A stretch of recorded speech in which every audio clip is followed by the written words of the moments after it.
जोहार, मैं उमेश कुमार। कहानी उमेश की जुबानी के 22वें एपिसोड में एक बार फिर से आप सभी का स्वागत करता हूं, अभिनंदन करता हूं, इस्तकबाल करता हूं। 22वें एपिसोड में मैं आज आप सभी के साथ बातें करूंगा झारखंड के वन प्रदेश के बारे में। और यह जानने का प्रयास करूंगा, यह बताने का प्रयास करूंगा कि झारखंड के किस क्षेत्र में कौन सा वन प्रदेश पाया जाता है और कौन सा वन प्रदेश के अंतर्गत कौन से वृक्ष, पौधे और वनस्पति आते हैं। तो मैं आपको बता दूं, झारखंड के वन प्रदेश को दो भागों में विभाजित किया गया है। पहला है आर्द्र पतझड़ वन प्रदेश और दूसरा है शुष्क पतझड़ वन प्रदेश। मैं पहले आता हूँ आर्द्र पतझड़ वन प्रदेश के बारे में। मैं बता दूं, आर्द्र पतझड़ वन प्रदेश वैसे क्षेत्र में पाए जाते हैं जहां वर्षा 120 सेंटीमीटर तक होती है या इससे ज़्यादा होती है। मैं आपको बता दूं कि ऐसा क्षेत्र 120 सेंटीमीटर से ज़्यादा वाला क्षेत्र झारखंड में सिंहभूम, दक्षिणी रांची, दक्षिणी लातेहार और संथाल परगना का क्षेत्र है। और इन क्षेत्रों में मैं आपको बता दूं, जलवायु सागरीय जलवायु से प्रभावित रहती है। और मैं बता दूं, आर्द्र पतझड़ वन प्रदेश में साल वृक्ष, महुआ का वृक्ष, जामुन का वृक्ष, सेमल का वृक्ष, शीशम का वृक्ष इत्यादि की प्रधानता होती है। और मैं आपको बता दूं, साल वृक्ष बहुतायत मात्रा में या उनकी संख्या ज़्यादा होती है और इनकी मजबूती असाधारण होती है और इसीलिए साल वृक्ष को पर्णपाती वनों का राजा भी कहा जाता है। अब हम आते हैं आर्द्र पतझड़ वन प्रदेश शुष्क पतझड़ वन प्रदेश के बारे में। तो शुष्क पतझड़ वन प्रदेश के बारे में मैं आपको बता दूं कि यह उन क्षेत्रों में पाया जाता है कि जहां वर्षा 120 सेंटीमीटर से कम होती है और इन क्षेत्रों में घास और झाड़ी ज़्यादा पाया जाता है।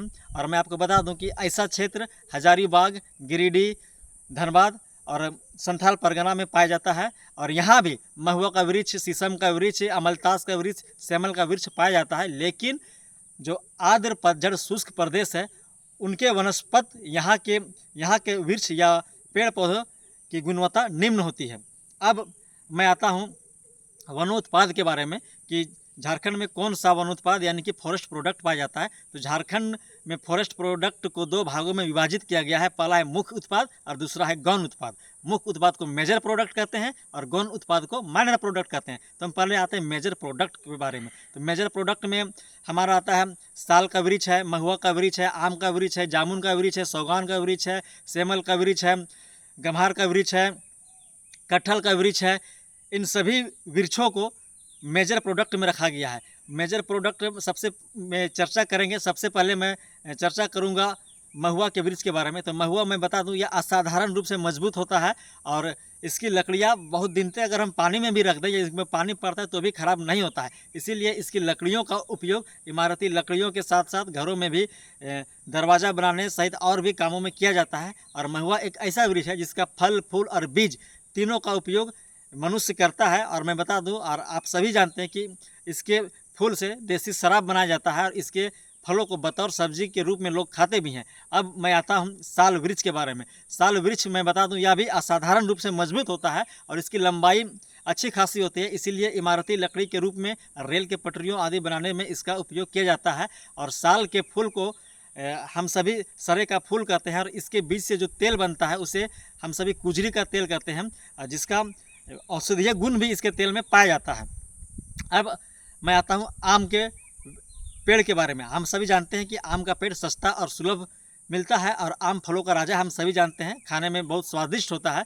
और आम की खेती या आम की बागवानी कर बहुत लोग अपना जीविकापार्जन भी करते हैं। और आम की लकड़ी का उपयोग भी घरों में दरवाज़ा, खिड़की या अन्य कार्यों बनाने में किया जाता है। इसके बाद हम आते हैं शीशम। शीशम का जो पेड़ होता है या शीशम का जो लकड़ी होता है वह भी मजबूत होता है और सुंदर होता है और शीशम की लकड़ी का उपयोग नक्काशी के कार्यों में किया जाता है।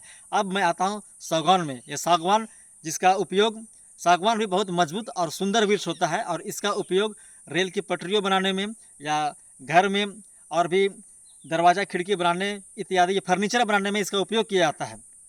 अब मैं आता हूँ जामुन के पेड़ के बारे में, जामुन की लकड़ी के बारे में। तो जामुन के बारे में बता दूं कि चूँकि जामुन का फल हम लोग सभी खाते हैं और जामुन में भी औषधीय गुण होती है जामुन के बीज में। और मैं बता दूं कि जामुन की लकड़ी अगर सैकड़ों वर्ष भी अगर पानी में पड़ा रहा तो ये खराब नहीं होता है, जिसके कारण जामुन की लकड़ी का कुआँ जब हम बनाते हैं तो कुआँ के आधार के रूप में जामुन की लकड़ी का प्रयोग किया जाता है। तो ये था मुख्य उत्पाद यानी कि मेजर प्रोडक्ट। अब अगला उत्पाद जाएंगे हम, जिसे हम कहते हैं माइनर या कि गौण उत्पाद। गौण उत्पाद में लाहा है, बांस है, केंदू है और रेशम, मलबरी या तसर है।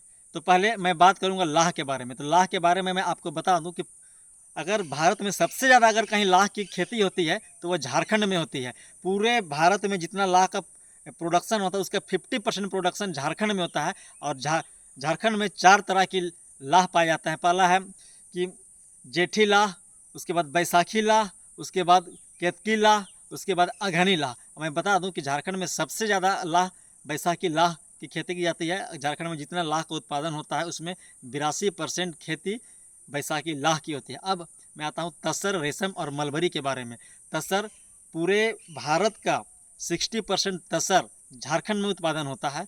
और मैं बात करूँ मलबरी का, तो मैं बता दूं कि इसके लिए शहतूत और सेमल वृक्ष की आवश्यकता होती है। अब मैं आता हूं बांस पर। बांस का चूँकि ये गौन उत्पाद में इसका एक अलग उपयोग है, अलग इसकी प्रमुखता है, क्योंकि बांस का उपयोग करके यहाँ के झारखंड के आदिवासी या जनजाति लोग खेती गृहस्थी का उपकरण बनाते हैं या घरों में प्रयुक्त होने वाले डेली यूजेज होने वाले सामान बनाते हैं और उसको बाज़ार में बेचते हैं, अपने जीविकों का पार्जन करते हैं। और व्यापारिक रूप से देखें तो बांस का उपयोग कागज़ के उद्योग में, टेंट हाउस चलाने में और घर बनाने इत्यादि कार्यों में किया जाता है। अब मैं आता हूँ केंदू के बारे में, केंद के बारे में। तो मैंने कहा था कि केंद एक ऐसा वृक्ष है जिसका उपयोग प्रमुख उत्पाद के रूप में भी किया जाता है और गौण उत्पाद के भी रूप में किया जाता है। यानी कि केंद का जो लकड़ी होता है, लकड़ी का उपयोग प्रमुख उत्पाद के रूप में, और केंद का पत्ता का उपयोग जिससे बीड़ी इत्यादि बनाए जाते हैं। और केंद के पत्ता से झारखंड राज्य को अच्छा खासा राजस्व की प्राप्ति होती है। उसे केंद के पत्ता को गौण राजस्व, गौण उत्पाद की श्रेणी में रखा गया है। तो ये था झारखंड के वन प्रदेश और झारखंड के वन उत्पाद के बारे में जानकारी जो मैंने आपको बताया और बताने का प्रयास किया। आई होप आपको वीडियो सुनने के बाद ये सारी चीज़ें समझ में आई होंगी। वीडियो को आपने सुना, आप सभी को धन्यवाद। जोहार।